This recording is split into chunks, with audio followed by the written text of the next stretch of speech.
Coucou tout le monde, je vous partage aujourd'hui une petite astuce, enfin non pas une, mais deux astuces. On a toutes et tous des tubes de colle dans nos scrap rooms qu'on n'utilise pas forcément jusqu'au bout parce que ça nous agace, on est obligé de presser le tube.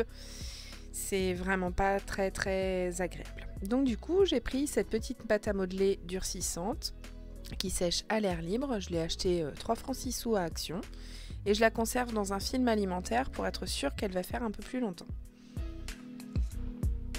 Alors les tubes de colle c'est bien, c'est pratique, mais il faut leur mettre la tête en bas. Alors après je sais que certaines boutiques de scrap ont sorti des petits outils pour pouvoir mettre nos tubes de colle la tête en bas, mais moi je me suis dit, je vais pas commander ça, je vais réfléchir, et puis j'ai trouvé cette petite technique. Donc je prends un morceau de pâte durcissante, je referme bien le tout dans le film alimentaire pour être sûr de la garder plus longtemps, et je vais venir modeler un petit support pour mes tubes de colle. Alors ça marche sur n'importe quel tube de colle, que ce soit un tube de colle nouveau, un tube de colle craftelier, peu importe, à partir du moment où vous allez bien faire adopter la forme de votre bouchon dans votre pâte durcissante. Donc ici je lui donne une forme assez ronde, bon après peu importe, hein. C'était du vite fait, c'est vraiment parce que j'avais envie de vous partager cette astuce. Et je vais prendre mon bouchon de colle et je vais l'enfoncer dans la pâte à modeler. Et voilà, et je redonne une forme un peu ronde, rond carré, pour être sûr que ça fonctionne bien et que mon tube de colle tient bien droit. Comme ça, écoutez, je terminerai mes tubes de colle cette fois-ci. Plutôt que de les jeter ou de m'agacer parce que ça ne coule plus, parce que je suis obligée de lui mettre la tête en bas, de lui taper dessus, enfin voilà. Ça évite de martyriser nos tubes de colle. Je vais vous montrer que j'en ai déjà réalisé un et qu'il trône bien fièrement sur mon bureau et que du coup, mes tubes de colle, je suis en train de les finir et les finir jusqu'au bout. Voilà, c'était la première astuce que je voulais vraiment vous partager. Donc je vous montre que, voilà, ayant la tête en bas, ce tube-là est quasiment fini et je vais vraiment réussir à le finir. Donc je peux me servir de ma colle et c'est très pratique. Voilà pour la première astuce en ce dimanche.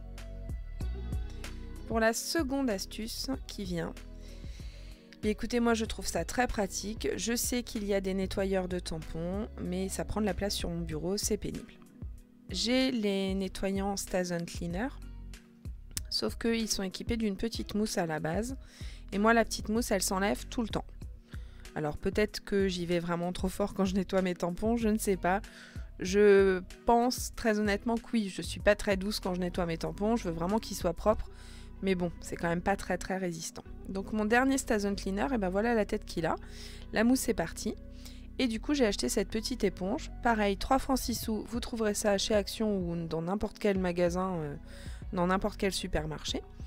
J'en mets un petit peu sur mon éponge, je vais prendre un tampon plein pour vous montrer que vraiment ça fonctionne très bien. Alors ici c'est un petit ange, un tampon de tout en colle. Et je vais vraiment lui mettre de la Versafine, mais je l'imbibe vraiment beaucoup de Versafine. En plus c'est un tampon plein, donc si on veut un tamponnage vraiment parfait, on est obligé de mettre vraiment beaucoup d'encre.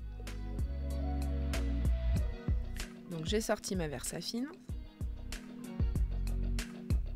Vous voyez que l'éponge ça fait un moment que je m'en sers, hein, mais je voulais vraiment partager cette astuce avec vous. Donc j'ai mis l'encre sur mon tampon. Je vais tamponner sur un papier de brouillon, peu importe. Hein. Et une fois que c'est terminé, vous voyez, il reste encore beaucoup de Versafine dessus. Et hop, je passe un coup sur mon éponge, un petit coup sur le côté propre où il n'y a pas de produit, pour être sûr de nettoyer correctement. Et voilà, mon tampon est comme neuf.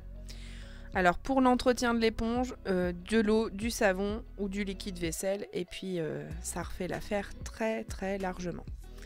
Voilà, je vous montre les deux petites astuces de ce week-end. J'espère qu'elles vous auront plu. Et puis voilà, c'est deux petites astuces.